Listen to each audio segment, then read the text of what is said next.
Hey everyone, welcome back to another episode of the Digital Toolbox Podcast. I am your host, Emmanuel Tejada. I'm the owner of Landscape Maverick. We are a digital marketing agency for landscapers, hardscapers, concrete companies, you name it, we do it. Whether it comes to websites, SEO, ads, we do it all. And today I'm joined by a very special guest. His name is Louis from LTR Concrete. Louis, introduce yourself, man. Hey, how you guys doing? My name is Louis. I'm the owner and CEO of LTR Concrete. We're a concrete company based out of Southern California. We work in LA County and surrounding areas, and we do everything from decorative, structural concrete. We're also a general contracting company that picks up commercial and residential work, remodels, all that good stuff. Dude, that's awesome, bro. And Louis, how did you even get into concrete? How did you even get into construction, bro? What's your story when it comes to that? Uh, when I was younger, I was a little bit of a knucklehead, and I had I had some good friends, that invited me into their landscaping. I was about 16, and I tried it for a bit. Uh, it wasn't all I thought it was gonna be, but I liked it. After that, the money wasn't all there. It kind of worked different. It wasn't a paycheck, payroll, all that stuff. It was just kind of cash here and there. I was young, so it wasn't really like I was an employee. So I ended up getting a job at like a what was it, like a daycare development center or something like that. And then that's actually where I met my wife. Uh, I started dating her. I met her dad. Her dad's a foreman for a company, Hmm. and they thought they were gonna get a kick out of taking me to work and make fun of me, but I was kind of already used to it. And yeah, the owner of the company actually liked how I worked, and invited me to stay. And so yeah, I joined the company, and yeah, everything kind of took off from there. Damn, bro, that's freaking awesome, bro. And so what did you get your start in? Because I know you mentioned you were working for your landscaping buddies, but they probably weren't throwing down concrete though, were they? They're your typical. I mean, out here in LA, you got your gardeners, landscapers that kind of get into concrete and kind of start getting into DG, landscape, hardscape. A little bit of everything. So I did have some experience, but like I said, I was young, so I didn't. I mean, young and new, so I didn't really get like looked at like actual help. Let's be honest, like he's learning. So yeah, I mean, from there it was just kind of joining the other company where they were kind of like, you gotta learn so you could be an asset to the company. So they started teaching me. I worked a lot hand on hand with my father-in-law, which he's an amazing form setter, amazing mason. So everything came from there. Gotcha. And Louis, let me ask you right now, bro. Most important question of the day. What's more difficult? Putting down concrete or putting down pavers? They're both difficult. Um, I think one thing concrete that makes concrete more difficult is concrete gets hard. You have, a couple hours, sometimes not even hours, out here in California when it gets hot. That thing will go minutes, depending on what you're pouring. Um, that time factor, it'll get you. And if you're not moving, it'll go, and that'll be that. So I think that, concrete is a little bit more stressing and difficult because of that. You know Pavers, what? I think I agree with you too, bro. Because especially putting on the finish, bro, like that shit takes finesse. That takes skill. That's not like you just throw it down and it looks beautiful. Like you have to finish it. You have to mold it. You have to do all types of shit, and it's. I think it's a lot more complicated than pavers. I mean, hey, my respect to the paver guys. I mean, just to get the precise cuts and to get the joints right, even on pavers, takes a lot of skill. It takes a lot of patience and experience. But yeah, concrete is a different type of animal. Uh, Everything from hand pressure, how much pressure you put on your trowel, leaving chatter marks, leaving trowel marks. California is really defined with their decorative finishes that it's very competitive out here. Everybody wants to be the best. You have multiple companies out here putting amazing work. So it's always bettering your craft, always practicing, always, staying on top of it. Dude, 1000%, 1000%, bro. And Lewis, take us back to when you started your company. So you were working for your wife's, well, your current wife's dad, who owned the company, right? No, he was just a foreman. He was He's the foreman. Yeah. Okay. So he's worked for that company for many years. That company was based out of Westlake, California, Westlake Village, and yeah, I worked for them for a couple years, close to 8 years. And one day I was just like, hey, I kind of hit that limit, and time to split out and look for other endeavors.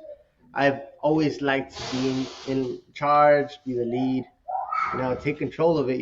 So that's when I decided to jump in there.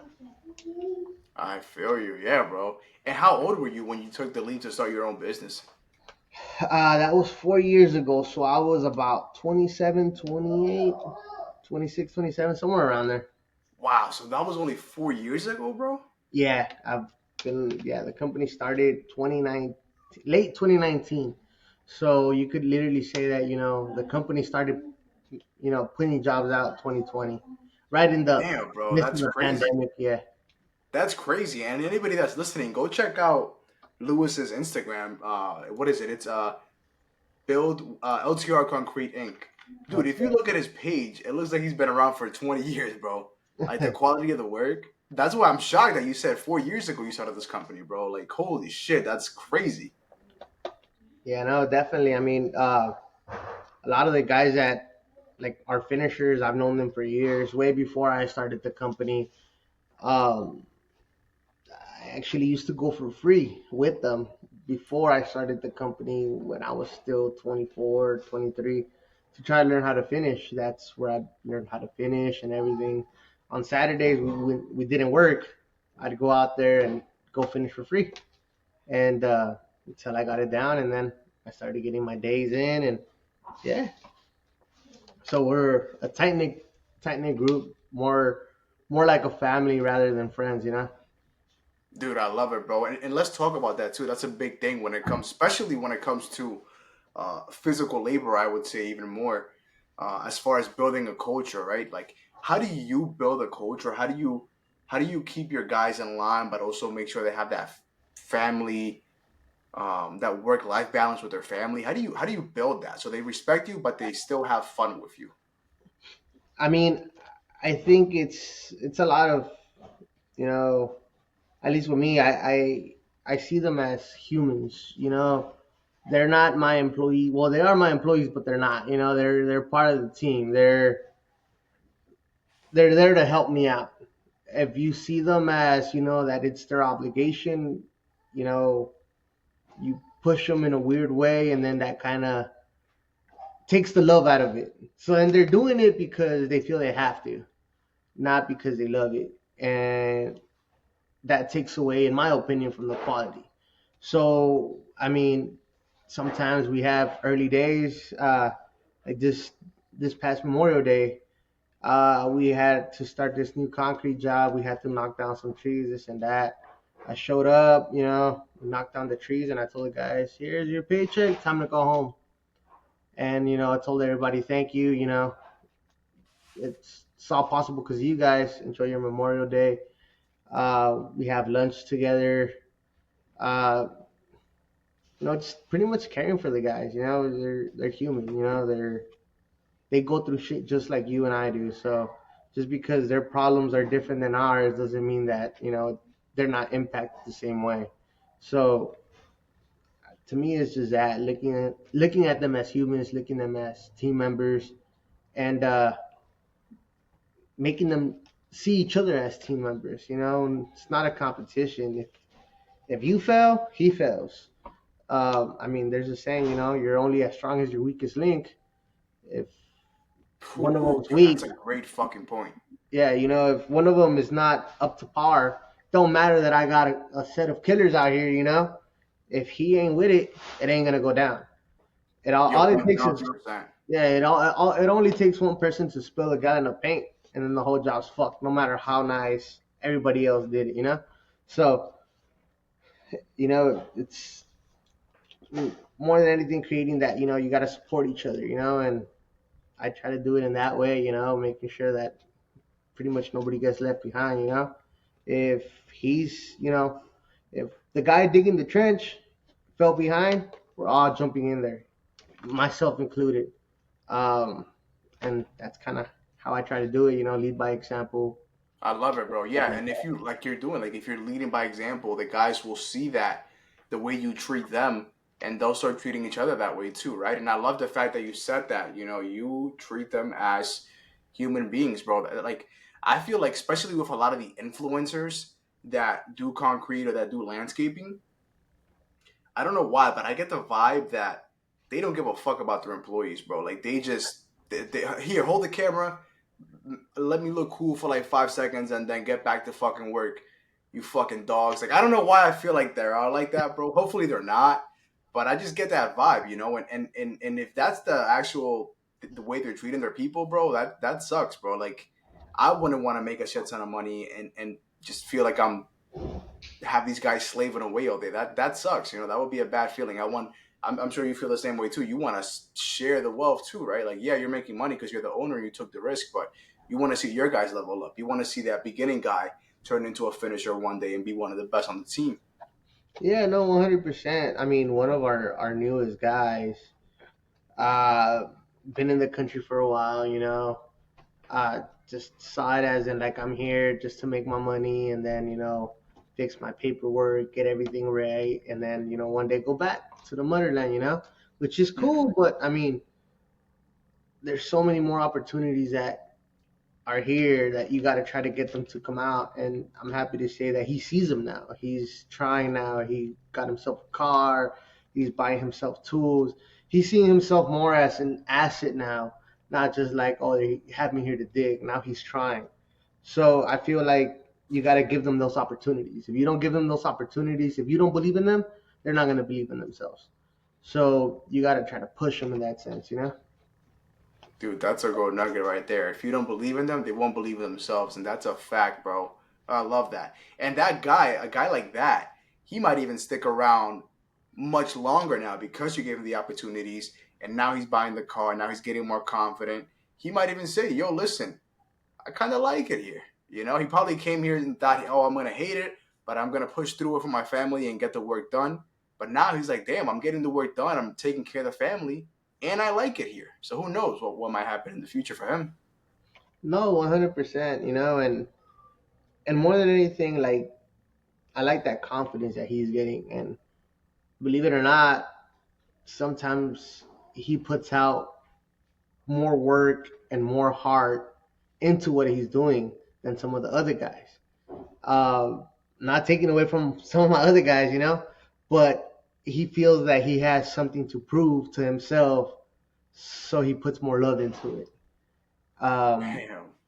and he appreciates it. He appreciates me believing in him. And if he needs, extra work, I try to find extra work for him here and there, wherever I can help him out. And he appreciates that. And that brings more out of him and confidence in himself. And, I just feel it makes him a better person. Now he tries to push the other guys to do better because, nah, look, you could do it. So, in a sense, that's what kind of creates the culture. Yeah, bro. And a guy like that right there builds culture for you as well because now he's pushing himself. He's liking the confidence in him, and he wants to see that in his teammates, bro. So that's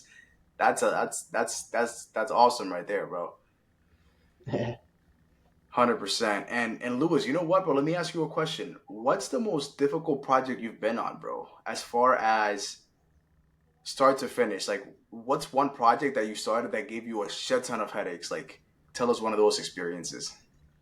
Ah, there's been a couple. I think the most stressful one for me was when I started interior work. I was so fresh and new. Just, we've done interior work here and there with the old company I was with. So I knew what I was doing, but I didn't really know how to manage it. And I wasn't 100% sure that the guys that I brought in to help kind of got that feeling. So the project didn't kind of go as I had planned. They would kind of, kind of take advantage. Like, oh, they would think I didn't know, but I knew what was going on. And that cost a lot of headaches, definitely cost a lot of money because, some things weren't what I wanted. And that has my name on it, not theirs. So if it has to come out, it has to come out. It has my name on it, and I don't put my name in shit. So if we have to redo it, we have to redo it. So it definitely cost a lot of stress, definitely a lot of headaches. But that client has called me, you know, I mean, I'm not gonna lie, probably 5 times this week for 5 different properties they have that I didn't know about, by the way. It's just like I didn't know they had.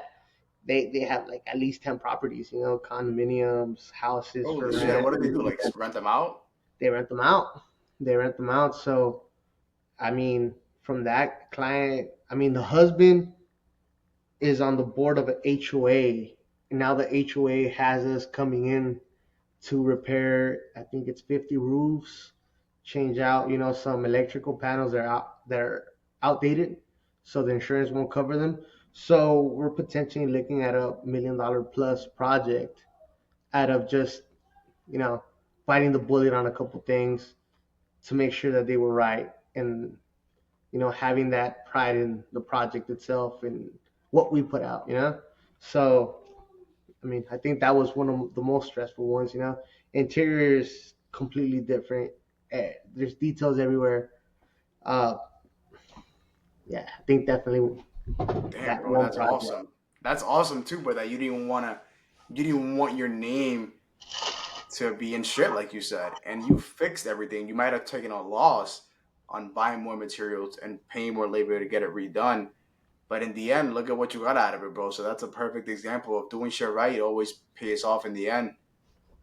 Yeah, man, it's always a long game. If you're looking at it in the short game, you ain't really gonna get anywhere. At least Yeah, that's thousand my percent, belief. You know? 1000%. And that same client, um, like you said, you did interior work for them. So do you guys still do interior work? And you also mentioned electrical, or are you guys only strictly outdoors now? No, we're a general contracting company. I'm actually gonna shift the gears. I might even change the name of the company. I'm still kind of going back and forth.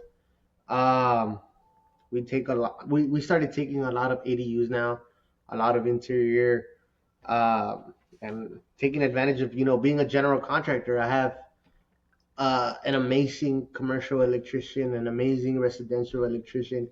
Uh, that now gives me that confidence to go after these jobs and be sure that I can put out quality work that is gonna make my clients happy, and so why not?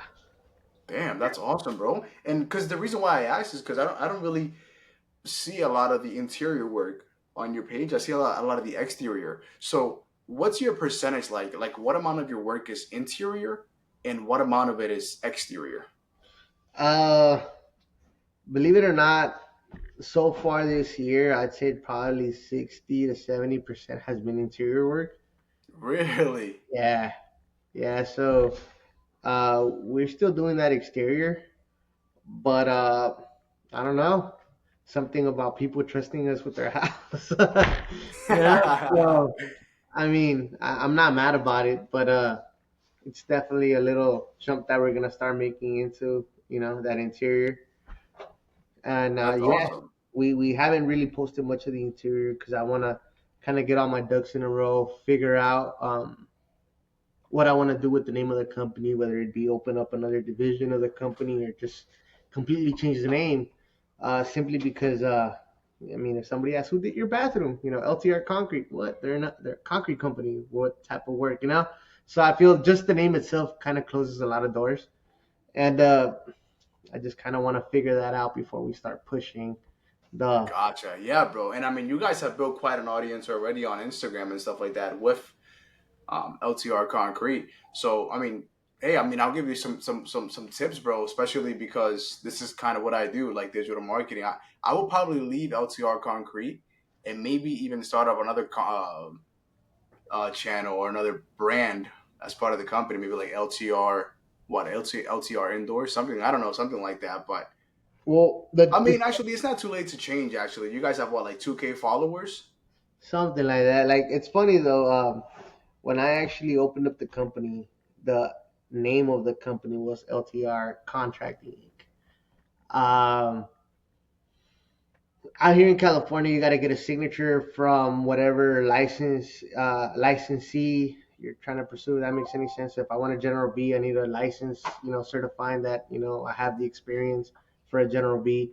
If you want a C8 concrete license, you got to get it from a concrete company. So I couldn't, I couldn't get somebody to sign for my General B. But goes back to my finishers and us being family.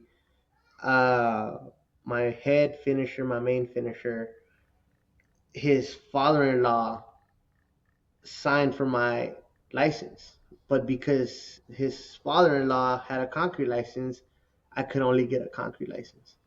So at that Oh, time, it was the really? only yeah. So at that time, it was the only option I had to be running legit. So it changed from LTR contracting to LTR concrete, and that's where it kind of all took off. But everything, all the original ideas for logos, all the original ideas for the company were all LTR Contracting Inc. Damn, bro, gotcha. So what? So how did you go from having just the one for concrete to getting everything else? Did you just keep studying and get those? Yeah. So the company I used to work for does a lot of prevailing wage, a lot of public works, a lot of schools, stuff like that. So for that, I always knew I needed a General B, even though they have a lot of concrete. I needed a General B and an A engineering license. Uh, but in order to start building the portfolio, I just needed to get a license. So that's how I kind of started. Just Damn, started the building the story of portfolio. LTR concrete, huh? Yeah. That's awesome, bro. And bro, let's get into some of the I guess the intricacies of running LTR concrete. So, how do you and your team, how do you guys stay synced up on projects? Do you guys use any sort of CRM or any sort of software to stay organized?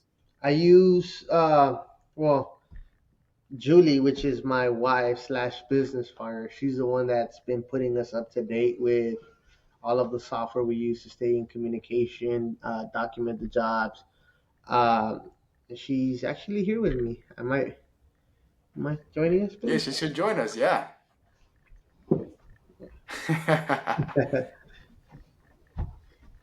Okay, I'm back. Hello. Hello, Julie. Welcome to the podcast. Yeah, can we shift the camera a little bit so we can get her some Oh, screen time, some There airtime? you thanks. go. There she is. Software. Awesome. Well, yeah, Julie, introduce yourself. Who are um, you? How do you know Lewis? so he's my husband. I've known him since we were very young, 17, and now I'm 29. So it's been some time. I come from the medical field, so nothing to do with construction. And then he opened up his company, and I decided to join him full time. Wow. And, Okay. and Cool. a leap And of faith. so, so Yeah. what's your role like as far as like how do you guys split up your work? And guys, let's talk a little bit louder just so the guys can Oh, hear us. okay. How do we split up the work? Yeah, Um, like how do you guys know what needs to get done, who needs to do it? I think early on when we first started working together, it was just like, I don't know, we were an unorganized mess. And now I feel as we've been growing, I know what his strengths are and what my strengths are. So I stick to my role. He's more of the builder person, hands on, of more of the office person. So that's where Hmm. I'll come in and like guys, we could use this software to help us stay more organized. I'll do all the bookkeeping, all the office and side of things. And I yeah, definitely think like with everything with experience, as we started working together, like she pointed out, she saw that like, hey, Lewis can't handle the paperwork aspect, or he can't keep up with the invoicing because he's running around.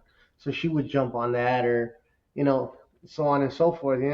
So it was just with time, like I said earlier, she kind of had a leap of faith. I started the company in 2019. By 2012, like July 2020, I was really busy, and I'm like, hey, you know what? You've been helping me out so far. How about you just quit your job? And okay, so she put in her 2 week notice. So It was the scariest thing to do because at that time we had a 4 year old and I had a job at the hospital. It was a secure job, benefits, um, everything you could, 401k, everything that screamed security. It was perfect for us at that Right. time. We had a mortgage and everything. I was like, I don't know. I really, you can say I believe in you then. yeah, so Because, yeah, I was like, okay, I'll yeah, put in my 2 weeks. we Let's do this. jumped into this 7 month old company, and Wow, take man, this is an amazing story. And let's take us back to that actually. Like when you guys both were now full time in the business. How did you guys start to pick up new clients to be able to keep growing the business and be able to pay for everything and grow the business? somehow I think it was a lot of referrals. It was 2020. I mean, Oh yeah, it was pan, 2020. It's that the year that pandemic. everybody wanted their house fixed. Yeah, So the pandemic was really weird out here. yeah, Everybody wanted something done to their house. Everybody was busy. So as much as I want to say, it's because we were that good. Honestly, it was just people wanted work done, and they would call people. So referrals went around, and people started getting to know us and refer us around. So I think that's how a lot of it went down. although Um, now that I think about it, now that we're this far in business, I'm like, we should have done more marketing in the beginning before I quit my job. We should have focused more on that so that later after the pandemic, we would still be good. so I I see mean, what you mean. Yeah, like for example, you were gonna quit your job and know that you guys were gonna have a shit ton of work, a bunch of leads to get to, instead And of like you quit and like, okay, now how do we figure it out? yeah, Or and like how do we make it grow now? that's exactly what happened. We were like, shoot, okay, it's starting to slow down. Now what do we do? I wish But we the would have good thing, for it. yeah, and the good thing was that people wanted work done, like Lewis said. So that's the good thing. Yeah. Is that still the case, or have things kind of slowed down a little bit as far as people wanting stuff done to their homes? I think it slowed down a little bit. I mean, now I have a lot of buddies that are contractors and stuff, and what we hear a lot more often is now, we hear some people have no work, other people have a lot of work. So it's kind of defining now, like people looking for that good work. So Yeah. I'm happy to say we haven't stopped. Ever since that kind of market kind of just started settling down, we've been busy. We had multiple jobs going on at the same time, so we're definitely blessed. Love it, love it, love it. And Julie, me and Lewis were just talking actually. So how do you guys all stay organized as a team, right? Do you guys what software do you guys use, and what's the scheduling like? Like, do you guys have a meeting every day, once a week? How does that look? Well, currently we recently switched to LMN, so that's what we're using, LMN and my company Cam. So that's been kind of helping us keep our photos for each project, all our documents in one area, our subs when we do use subs, kind of taking pictures of what's going on at this job, what's completed. So that's been helping us communicate back and forth. Meetings, well, that's the good thing about being married to your business partner. I think throughout the day, we're just constantly, it's sad to say, we don't really talk much about our personal life. It's more about Work. work, like our clients' projects. Yeah, Yeah. I'll get a phone call, jump on the phone right away. Hey, I got this. I scheduled an appointment for this. Then she'll be like, shoot, you already had an appointment. Shoot, let me call him back. So it's a lot of that, a lot Or of just constantly day to day figuring stuff out.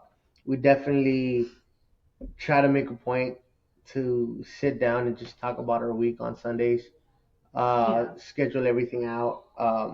We actually use uh, this planners. planner. So it just Hey, the LTR planner. Let's yeah. go. Well, actually, a good friend of us referred us to this financial Planner. planner, and she makes these planners, and they're awesome. She has hers, I have mine, and it just kind of helps you break down even down the budgets of what you're going to be spending for that week. So, I mean, these help us out a lot. So when we sit down on Sundays, we sit down, go over our planners, kind of plan out the week. Of course, it doesn't go anywhere near as what we write down, but it kind of helps us gauge and get an idea of what we need to get done. Yeah, with construction, nothing goes exactly as planned. I mean, I would love if it did, but it doesn't. So we try our best to stick to what we wrote down. Hey, no, but you guys are killing it, man. That's awesome. And when you guys use, and Louis, do you use company cam yourself as well? Yeah, yeah. How I how have how it much on. better is it than just sending pictures on like WhatsApp and stuff like that, or like on text message, Well, with email? my company cam, it saves it, to its own kind of server. So they're not all on my phone. My phone is already slow as it is. I mean, I think today I had like 52 phone calls. So my phone just takes a beating. So Yeah. add pictures and videos and text messages to all of that, the phone just can't handle it. So I've noticed that the phone's been doing a lot better now that we have my company cam, and it kind of just, it's there.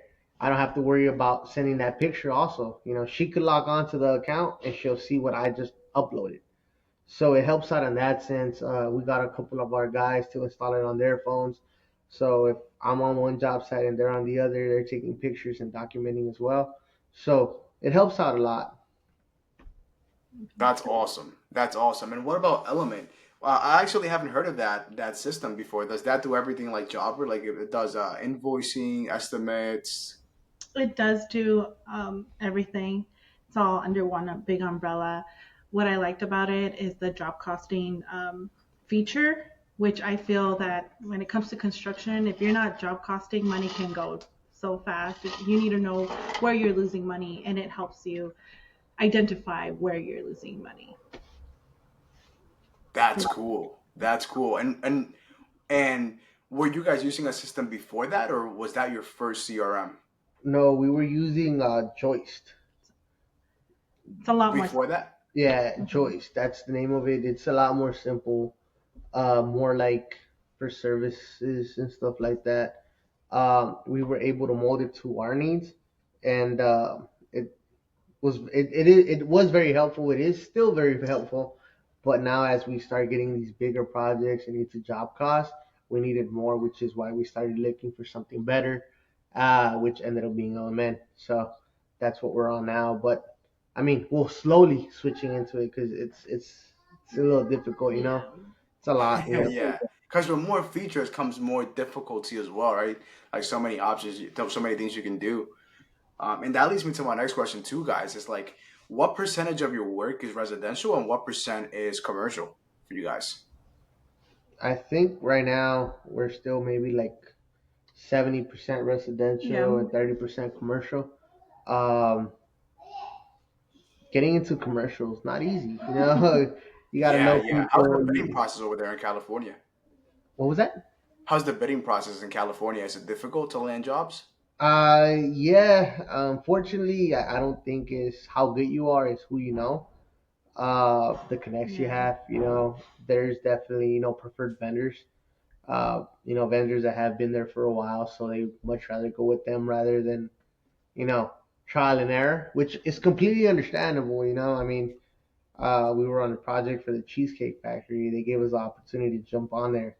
But I mean, it's a busy restaurant, so you see them having to have stuff done a certain way, and if you bring a new vendor that isn't used to that, it directly affects your business.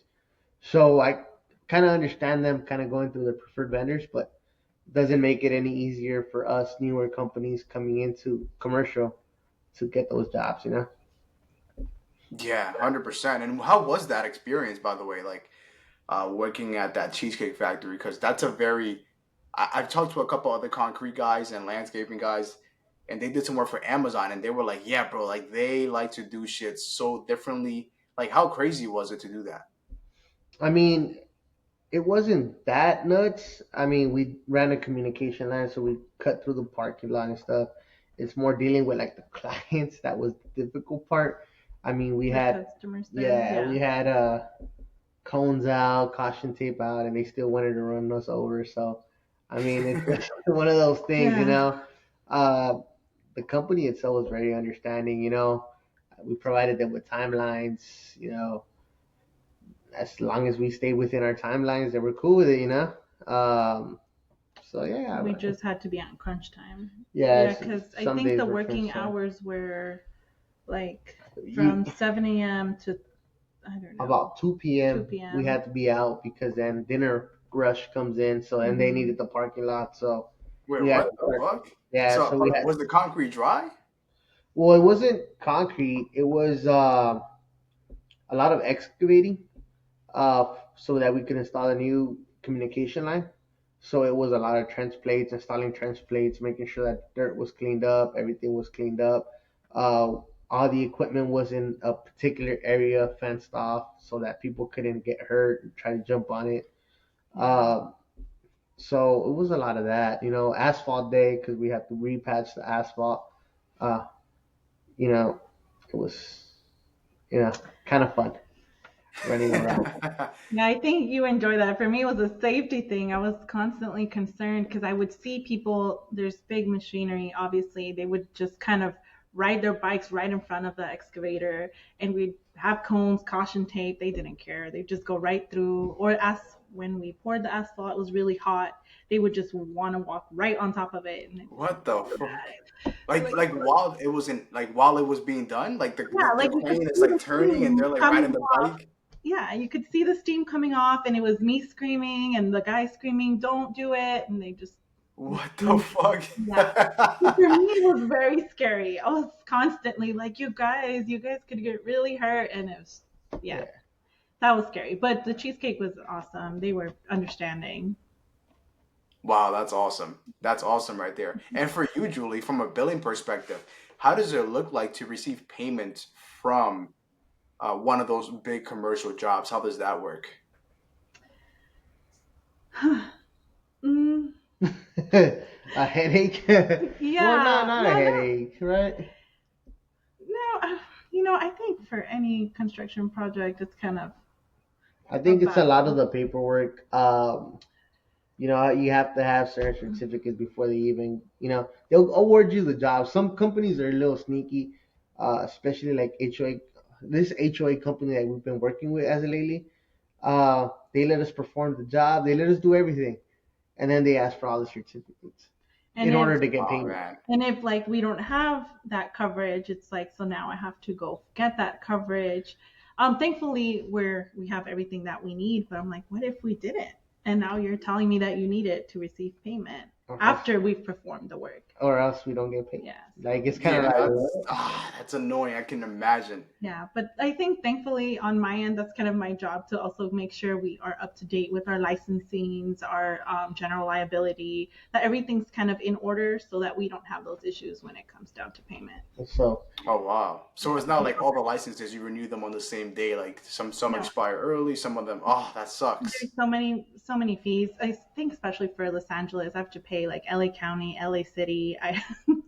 And we're also now in Ventura County, so I'm also paying taxes in Ventura County. So I just and different business license for different cities that I work in. So for Cheesecake, I had to get a business license for the city of Redondo and another permit for the harbor because it was near the harbor. It So was on the water, so we had to have permits with the harbor.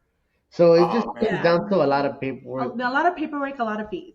billing, and Yeah. all of that is just Whoa. paperwork, proving that the work was done, showing that everything was done right. So it's just, billing them is just paperwork. Holy shit. And is the juice worth the squeeze? Like, is the pay from a commercial job much, much higher than a residential, even though it requires so much more office work? I think sometimes the smaller projects are where we profit the most. Honestly, the ones that aren't commercial. Really?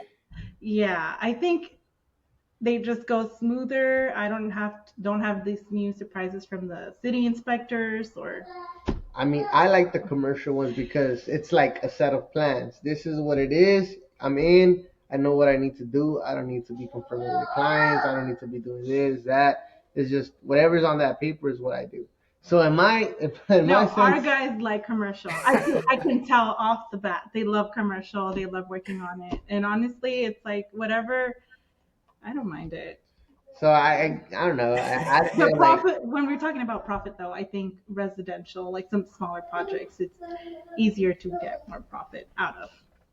But Man, we that's awesome. enjoy, I think the guys enjoy commercial work more. Yeah. Lewis just wants to enjoy the. Lewis doesn't want to talk to the clients. He doesn't want bullshit from the clients. That's what he doesn't want. no, it's not so much that. I mean, I have fun working with the clients. Like just on our last project, the husband was awesome. Started talking about steak and all this and that, and creating, their space. It's just, uh, I started in commercial, public works, and all of that. So it's like my baby. Sit down, get a set of plans, and go to work. But nah, I enjoy both. It's just like I said, commercial's my baby. I get a set of plans, throw on some headphones, jump on the Bobcat, excavator, whatever it is, and start digging. Gotcha. Yeah, 100%, bro. I'm sure you enjoy that. I'm sure you enjoy that, man. And what music do you put on when you're in the Bobcat? Depends. You got on that Whatever. Daddy Yankee? I don't listen. I don't listen to that. I do. I'm That's me. I'm a big country fan. I listen to country and stuff like that. Definitely rock and stuff. Um, you know, corridos. Just an array of stuff. It's a mix. Depending on the feeling. Sometimes I'm feeling like a killer, so I'll be listening to corridos. Sometimes I'm mad, so I'll listen to some metal, some Metallica. So it's just Sometimes I'm mad, so I listen to metal. depending on the mood. You gotta be careful with Lewis when he gets on that metal, man. He might hit you with the Bobcat. He might swing the fucking backhoe at you and fucking Yeah. man. And real quick, just going back onto the commercial jobs, one thing that I've heard from other contractors too, is that the payment sometimes sucks, especially when it's like Walmart or Amazon, because their payment terms are apparently net 90. So you do the work and you get paid 90 days out. Like that kind of sucks. Yeah, so that's Yeah. where your accounts come into play, like your charge accounts. So we have charge accounts with certain ready mix companies, certain White Cap, Home Depot, Lowe's. We have different accounts, uh, because cash is king. You have to be able to keep your cash. Some of these companies take forever to pay. Right now we're working with a company that if your billing isn't in by the 25th, you got to wait till the next month. So if you didn't reach a certain milestone by a day, didn't submit, you got to wait another month to get paid. So it doesn't matter how much Really? money you got, you got to wait. That means you're covering payroll. That means you're covering material. Covering every single aspect of it. And sometimes Wow. as an employee, even myself, I wouldn't understand why the boss is mad that certain things didn't get done. We'll get it done tomorrow. Well, sometimes it's just that from today to tomorrow you can't bill. Now you're screwed for an entire month.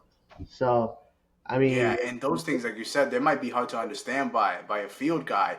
And but what I love about you guys too is that you guys, like you mentioned, you put them before you. You put the employees like before you. So even though that you guys are getting paid 30 days later, they're still gonna get their paycheck there.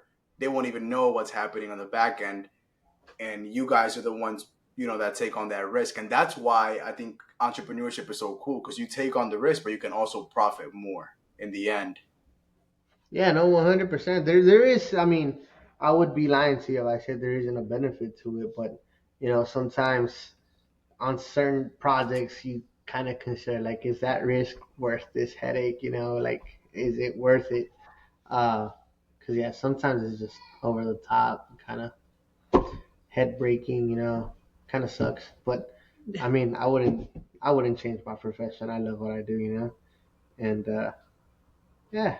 I was about to say that you gotta love what you do to like go through all of this. 100%. 100%.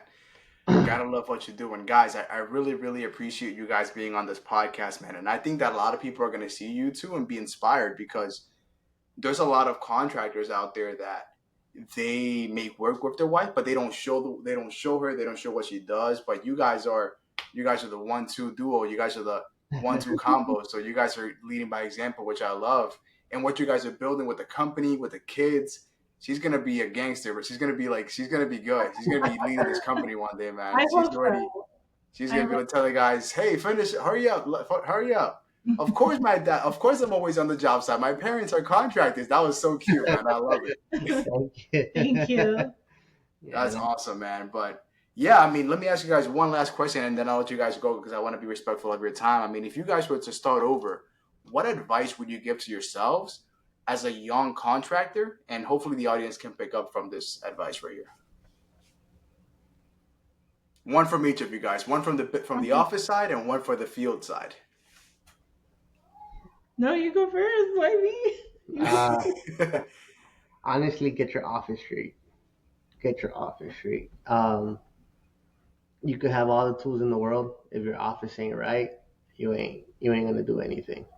Uh, if your numbers aren't correct, whatever money it is you made, you're gonna owe it in taxes. If you don't know what you're doing, how to depreciate your assets, how to uh, report your taxes, how to file, I mean, all of these little things that seem so minuscule that can be, that changing factor between being cool and the IRS coming after everything you have. Um, it's if you don't understand what's going on, you're gonna be screwed, and you're gonna Yeah. learn it the hard way. So me as a field guy, me as in first thing I did was go buy a dump trailer truck and a Bobcat. I 100%. I'm not gonna say regretted it, but I wish I would have dropped that money into my office and built myself to be able to get these assets rather than just going out and getting them. Because at the end of the day, I had them, but now they were just helping me catch up with what I owed or with whatever consequences I was facing for not filing certain things at a certain time. So they might have made the money, but the money still wasn't there. Right. So I like that, man. Delegate, delegate, delegate. What about Gotcha. you? And what about you, Julie? For me, is be patient. Be patient. I'm not a patient person, and growth just comes in baby steps, little baby steps. So be patient and ask questions. Focus on asking questions and building relationships, and just be patient. That would be it on my end. Boom. Well, there we have it, guys. Delegate and be patient. I love it. Julie, Lewis, thank you guys so much for being on the podcast. You guys were amazing. How can guys get in contact with you guys, whether they're landscapers, construction companies, or clients that want to work with you guys and they live in California? How can they reach you guys? You could go on our website, buildwithltr.com, or on our Instagram, send us a DM. Uh, And I think it's LTR Concrete Inc. Our Instagram, our social media handles, and then yeah, our phone number. yeah, just Google us. We'll be there. Yeah. So Boom. Let's yeah, go. Thank you guys so much for being on this podcast. Audience, I hope you guys enjoyed this episode. Reach out to LTR. Go follow them. Their content is awesome. Hit them up on their website. Hope you guys have an amazing rest of your day or your evening. Peace. Thank you.